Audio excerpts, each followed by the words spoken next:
저는 오늘 마가복음 5장 21절로 24절 말씀과 그리고 35절로 43절 이 본문 말씀을 가지고 달리다굼이라는 제목으로 함께 하나님의 말씀을 살피려고 합니다.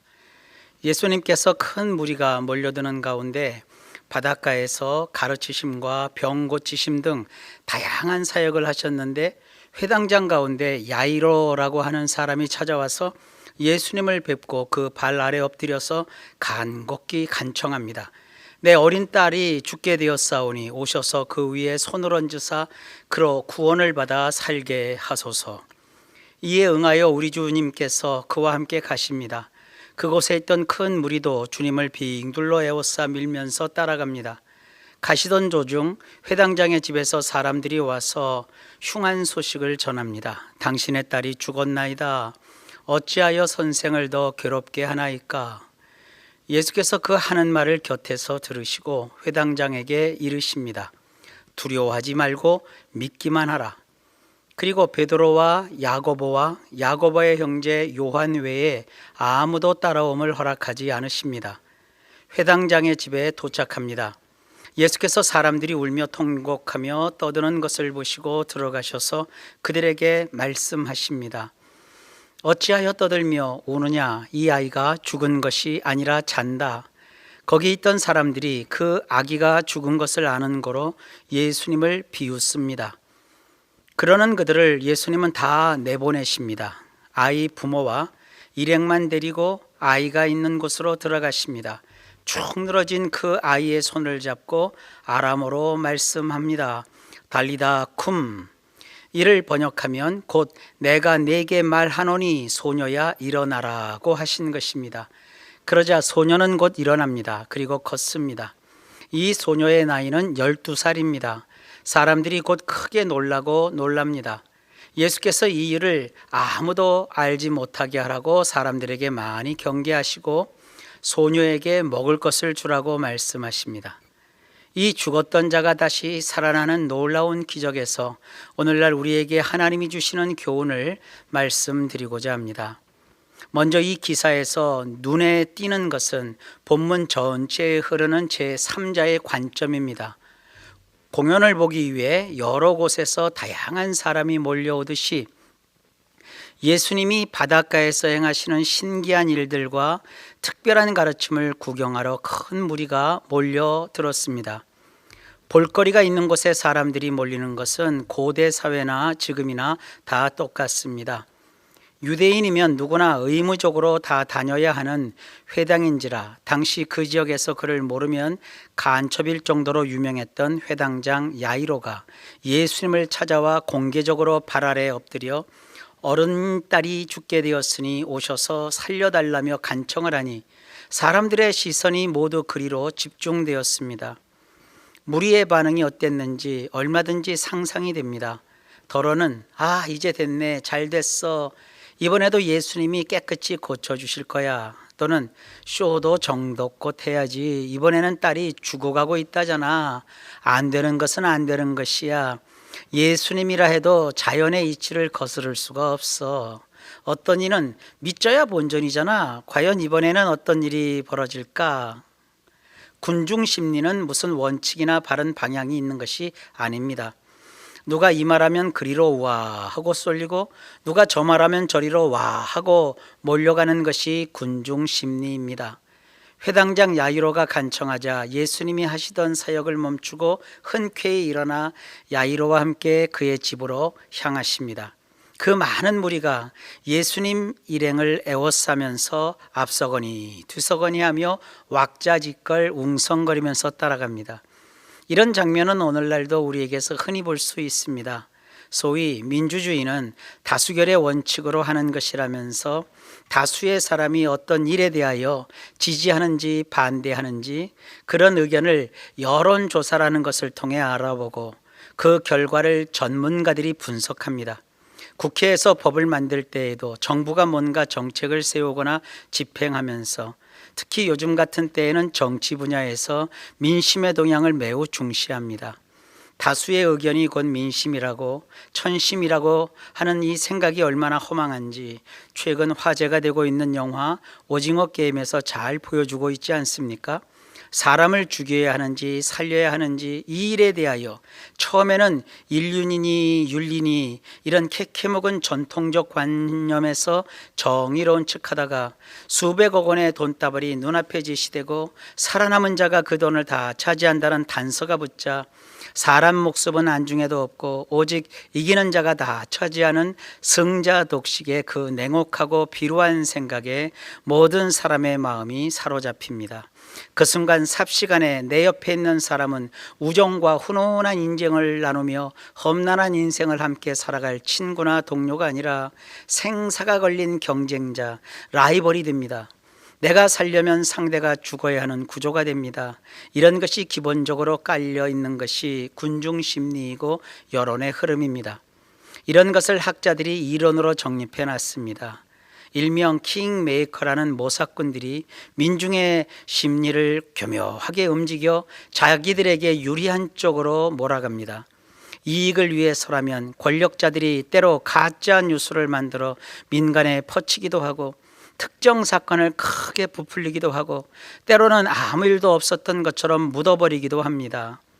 복음서에서 예수님의 행적을 읽어보면 큰 무리는 예수님이 행하시는 기적의 현장에서 하늘 높이 환호성을 질러대며 우리의 메시아가 오셨다, 우리의 구주가 나타났다 이렇게 하다가도 소수의 선동꾼이 충동하면 거기에 넘어가 저를 십자가에 못 박아 죽이라고 목 놓아 외치며 큰 함성으로 고함을 질러대기도 했습니다.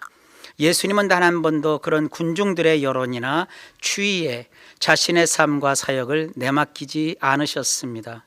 큰 무리가 원한다고 해서 기적을 행하신 것도 아니고 군중이 바란다 해서 십자가에 달리신 것도 아닙니다. 주님은 소문을 듣고 몰려온 군중들을 오히려 피하시며 물러가사 한적한 곳에서 기도도 하셨고 쉬기도 하셨습니다. 예수님은 이런 말씀을 하셨습니다. 아버지께서 내게 주시는 자는 다 내게로 올 것이요 내게 오는 자는 내가 결코 내쫓지 아니하리라. 내가 하늘에서 내려온 것은 내 뜻을 행하려 함이 아니요 나를 보내신 이의 뜻을 행하려 함이니라. 예수님은 억지로 무리를 해가며 사람들을 끌어모아 자기 편으로 만들지 않았습니다. 몰려온 사람들의 필요는 채워주셨지만 사람들이 원하는 바가 아니라 하늘에 계신 하나님 아버지의 뜻을 행하는 데에 올인원하셨습니다.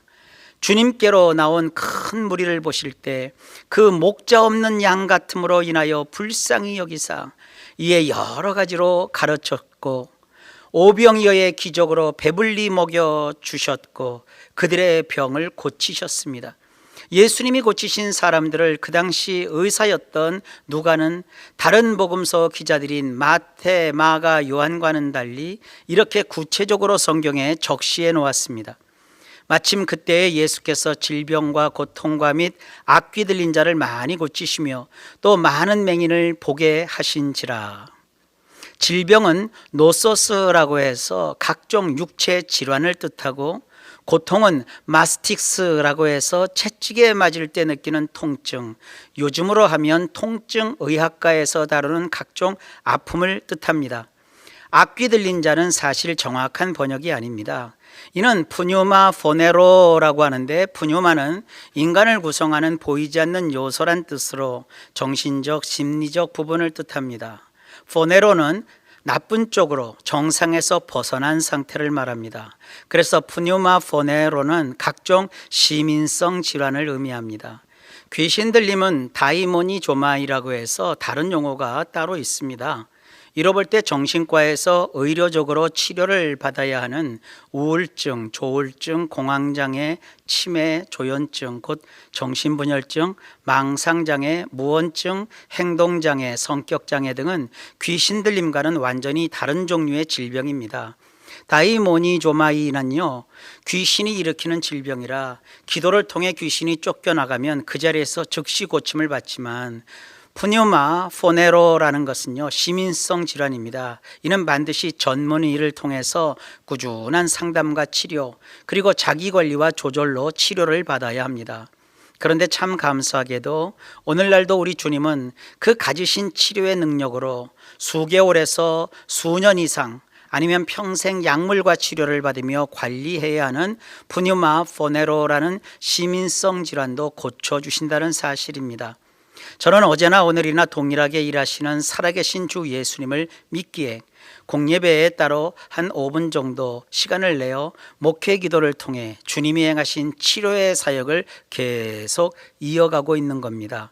약을 끊으라, 병원을 다니지 말라 이렇게 말하는 사람은 성경도 하나님의 능력도 모르는 정말이지 위험한 자입니다.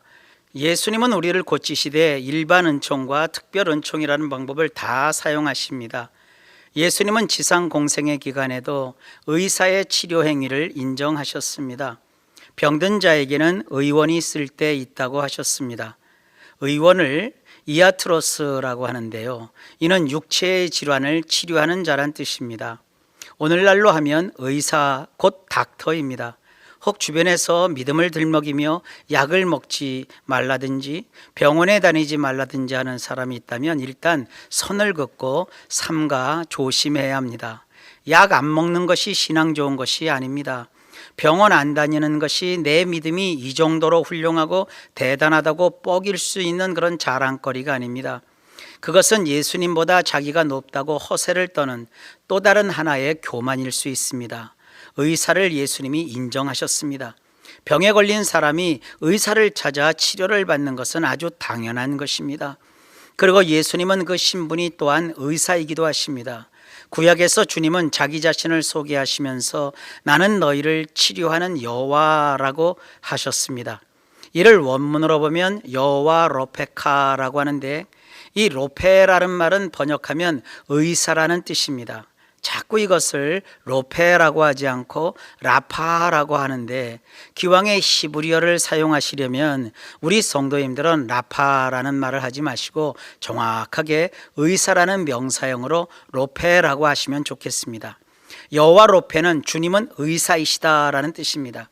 그래서 의사이신 예수님이 사람의 몸을 입고 이 땅에 계셨을 때 노서스, 각종 육체질환, 마스틱스, 모든 종류의 통증, 푸뉴마 포네로, 각종 정신적 심리적 질환, 곧 모든 형태의 시민성 질환을 고쳐주셨던 겁니다.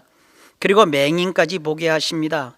맹인은 투프로스라고 하는데, 이는 아예 시력을 상실한 것뿐 아니라 시력이 좋지 않거나 시각장애를 갖는 것을 뜻합니다. 지금이야 안과 의학이 발달해서 안경으로 잘 보이게 하고 라식이니 라섹이니 수술로 시력을 교정하기도 하고 백내장이나 녹내장도 비교적 쉽게 치료하여 맑고 밝게 세상을 보면서 살 수 있게 합니다. 하지만 지금부터 2000년 전 예수님 시대에 어디 그런 안과 의술이 있었겠습니까? 그래서 성경에는요, 나면서 맹인된 자도 나오지만 상당히 많은 사람이 앞을 잘 보지 못해 고생했던 것을 짐작할 수 있습니다. 그래서 복음서에 보면 이 눈을 잘 못 보는 사람들을 위한 기록들이 꽤 많습니다. 의사이신 우리 예수님은 그런 안과 질환까지 다 고쳐주셨습니다. 마태, 마가, 누가, 요한 사복음서에 기록된 이런 병 치료에 관한 일만 얘기하려 해도 한 일주일 이상 걸려도 끝이 안 날 정도입니다. 우리의 예배는 이런 의사이신 예수님이 함께 임재하는 시간입니다. 왜 그러느냐 하면 예수님이 친히 이르시기를 두세 사람이 내 이름으로 모이는 곳에는 나도 그들 중에 있느니라 라고 하셨기 때문입니다. 또한 성경은 예수 그리스도는 어제나 오늘이나 영원토록 동일하시니라 라고 말합니다. 예배는 그저 사람들끼리 모여서 신앙을 말하고 찬송 몇 곡 부르고 기도 몇 마디 하고 끝나는 것이 아닙니다. 우리의 예배의 중심에는, 그 자리에는, 그것이 교회 예배당이 되었든 지금같이 인터넷을 통해 드리든 우리가 있는 그 시간, 그 공간에는 예수님도 함께 계시며 그 예수님은 어제나 오늘이나 영원히 한결같은 분이십니다. 2000년 전 유다 땅에서 거니시던 그 예수님이나 오늘 이 예배하는 시간에 우리와 함께 이처럼 함께 하시는 예수님이나 똑같은 분이십니다. 예수님이 움직이시는 곳마다 거기에는 큰 무리가 항상 에워싸고 있었습니다. 그 무리 속에 끼어 있는 1인이면 그저 구경꾼에 불과합니다. 구경꾼은 군중 심리에 의해 이리저리 휩쓸립니다. 남들이 예수님을 환호하면 나도 기쁘게 소리 지르고, 남들이 예수님을 십자가에 못 박으라고 하면 나도 괜스레 흥분하여 십자가에 못 박으라고 외칠 수 있습니다. 이런 것이 우리의 신앙하는 모습이면 안 됩니다. 예수님은 병도 고치시는 완전한 로페, 곧 의사이십니다. 그러나 우리가 구경꾼의 자리에서 제3자의 시선으로 주님을 보면 우리의 신앙은 바람에 나부끼는 깃발처럼 상황에 따라 흔들릴 수밖에 없습니다. 그런 제3자의 시선을 가진 자들이 회당장 야이로의 주변에도 많았습니다. 그들은 하나님이신 예수님이 무엇을 하실 수 있는지 그것을 본 것이 아니라 진행되는 눈에 보이는 현실, 눈앞에 펼쳐진 삶의 현장만 보았습니다. 회당장 야이로가 예수님을 찾아간 일을 그들은 믿음의 눈으로 보지 못했습니다. 그들은 야이로의 딸이 죽자 얼른 그 소식을 전하러 야이로에게 몰려갑니다.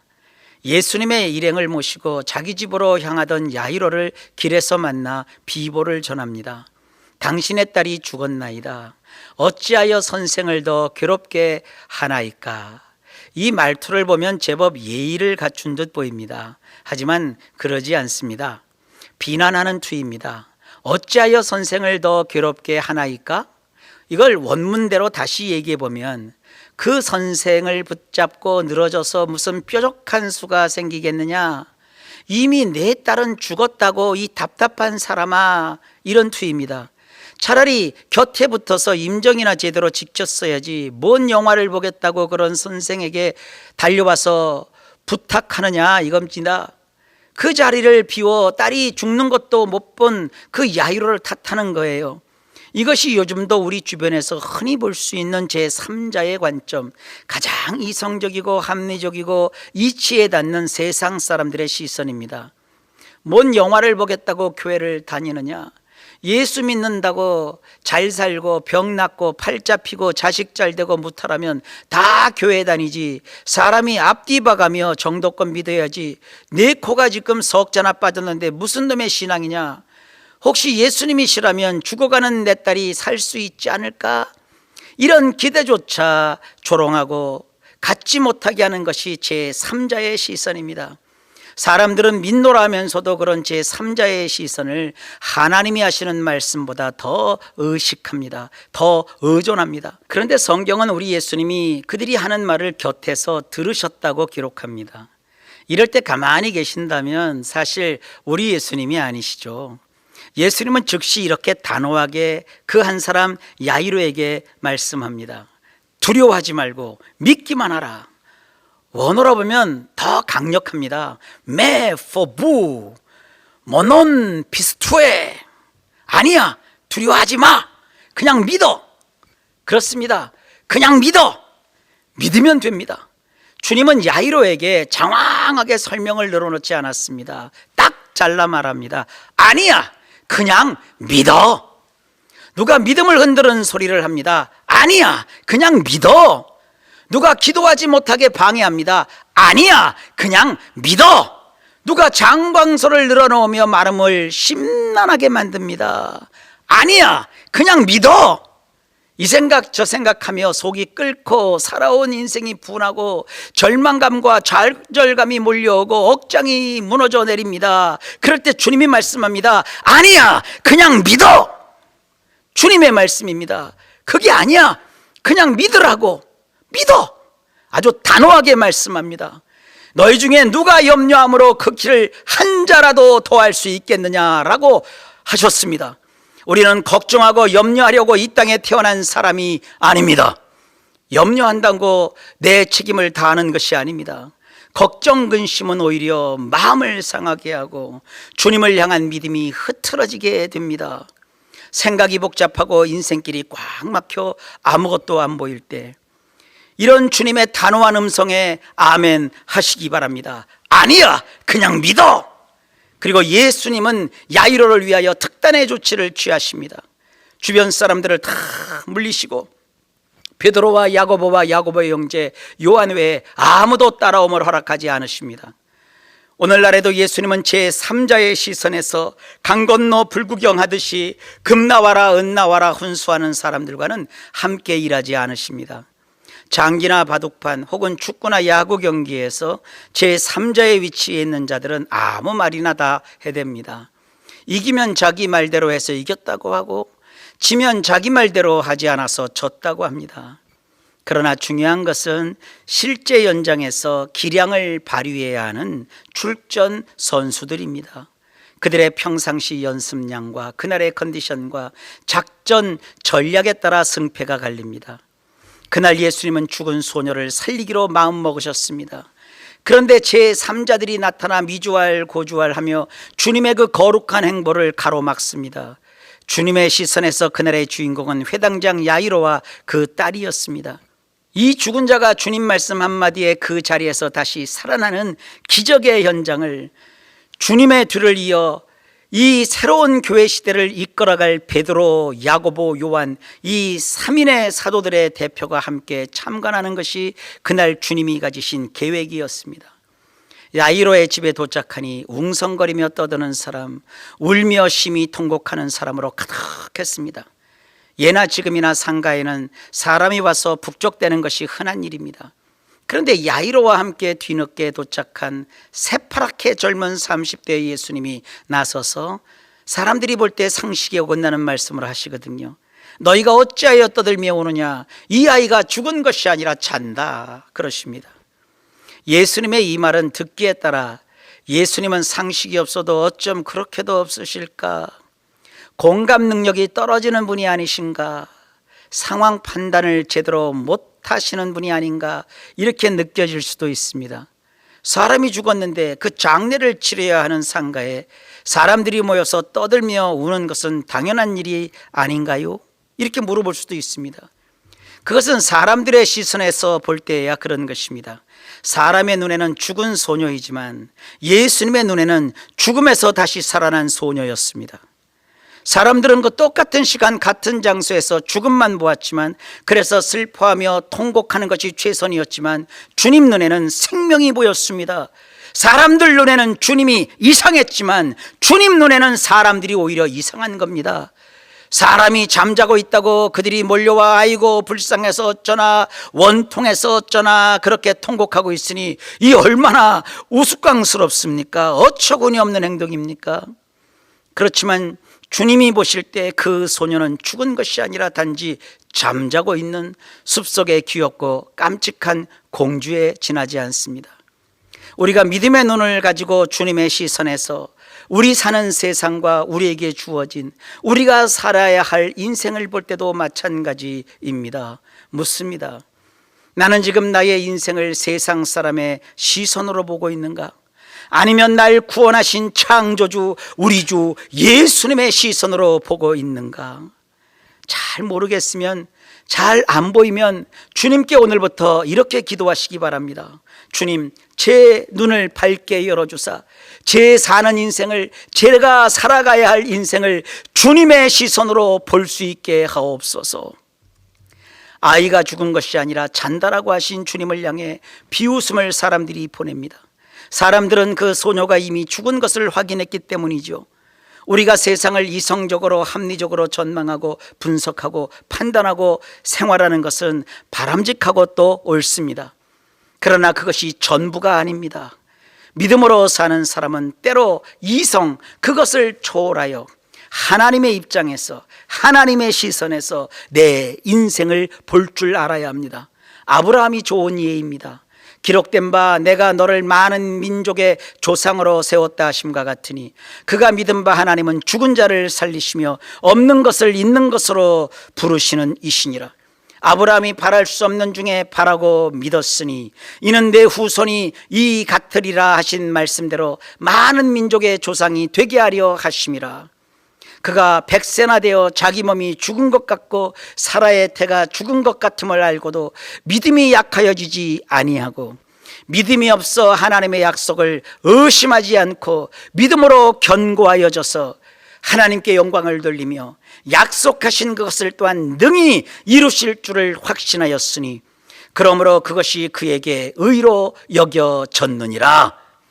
제법 오랜 세월 수십 년의 날 동안 그리스도인으로서 그리고 목사로서 삶을 살면서 제가 나름 터득한 것이 있는데, 100을 구하든 1000을 구하든 그 채워야 할 기도의 분량, 품어야 할 믿음의 크기는 똑같습니다.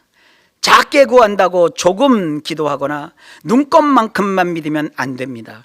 큰 것을 구한다고 밤낮 없이 기도만 하거나 태산같이 높고 바다같이 넓은 믿음을 가져야만 하는 것도 아닙니다.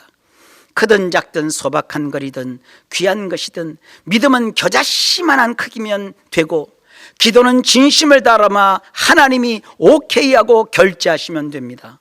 성경은 많이 말한다고 하나님이 특별히 여겨 더 잘 들어주신다고 하지 않습니다. 오히려 성경은 말을 적게 하라고 권합니다. 너는 하나님 앞에서 함부로 입을 열지 말며 급한 마음으로 말을 내지 말라. 하나님은 하늘에 계시고 너는 땅에 있음이니라. 그런즉 마땅히 말을 적게 할 것이라. 주님도 장광설을 들어오며 길게 기도하는 것을 좋게 여기지 않습니다. 또 기도할 때 이방인과 같이 중언부언하지 말라. 그들은 말을 많이 하여야 들으실 줄 생각하느니라. 왜 그래야 할까요? 주님은 너희에게 있어야 할 것을 하나님 너희 아버지께서 아시느니라고 말씀하셨습니다. 기도를 1분 이하로 짧게 해야 한다는 뜻일까요? 그건 절대 아닙니다. 기도 시간이 기냐 짧으냐, 그런 것은 하나도 중요하지 않습니다. 아무리 길고 오래 기도해도 하나님의 뜻에 맞지 않는 기도는 하나마나입니다. 아무리 짧게 기도해도 주님 마음에 쏙 들면 그것은 놀라운 기적을 가져옵니다. 이것은 중요성을 강조하기 위한 극단의 비유입니다. 기도는 그 하는 시간의 길이가 중요한 것이 아니라 얼마나 믿음으로 진실하게 하나님의 뜻과 마음을 헤아려 제대로 잘 기도하느냐가 중요합니다. 기도의 실제에 있어서 바울은 자기가 하는 기도 패턴을 이런 식으로 알려줍니다. 내가 너희 모든 사람보다 방언을 더 말함으로 하나님께 감사하노라. 바울은 심지어 방언으로 말하는 기도도 다른 모든 사람보다 더 많이 말하였다고 말합니다. 기도하는 시간을 가지고 이렇다 저렇다 하는 것은 지혜롭지 못합니다. 예수님은 때로 밤이 맞도록 기도하기도 하셨습니다. 기도는 어떤 형태로든 쉬지 말고 해야 합니다. 어쨌든 기도가 되었든 우리가 사는 삶이 되었든 믿음대로 됩니다. 내 판단과 내 수준에 맞춰 그만큼만 믿으면 그만큼으로 끝납니다. 하지만 아브라함처럼 나의 한계를 넘어서 바랄 수 없는 중에 바라고, 그리고 믿으면 무엇이든지 불가능한 것이 없게 하시는 하나님이 얼마든지 큰 일을 우리를 위해서 이루십니다. 이런 기적의 연장이 바로 회당장 야이로의 집이었고, 야이로의 믿음에 응답하사 우리 주 예수님께서 3명의 제자들과 함께 하신 자리에서 직접 행하여 주셨습니다. 제3자의 시선에서 이성적이고 합리적인 생각을 사람들은 했지만 믿음이 없어 의심하고 그저 사람의 정과 도리를 떠들며 울러대기만 했습니다. 그런 사람들과는 우리 하나님께서 일하시며 기적을 일으키거나 현장에서 무언가를 이루시지 않습니다. 그들을 그 자리에서 다 내보내십니다. 아이의 부모와 또 자기와 함께한 제자들만 데리시고 아이 있는 곳으로 들어가서 그 아이의 손을 잡고 말씀하십니다. 달리다 쿰. 원어로 정확히 발음하면 탈리사 쿠미입니다. 이 탈리사는요, 귀여운 어린 소녀라는 뜻입니다. 쿠미는 일어나라 살아나라 이런 뜻입니다. 어떻게 되었을까요? 소녀가 곧 일어나서 걷습니다. 곧 일어났다는 것은 즉시 살아서 벌떡 일어났다는 뜻이고, 걸었다는 것은 이리저리 춤추듯 움직였다는 뜻입니다. 우리 주 예수님을 진정으로 믿는 우리에게 액면 그대로 적용해도 되는 말씀입니다. 오늘 본문의 주제 구절은 마가복음 5장 23절입니다.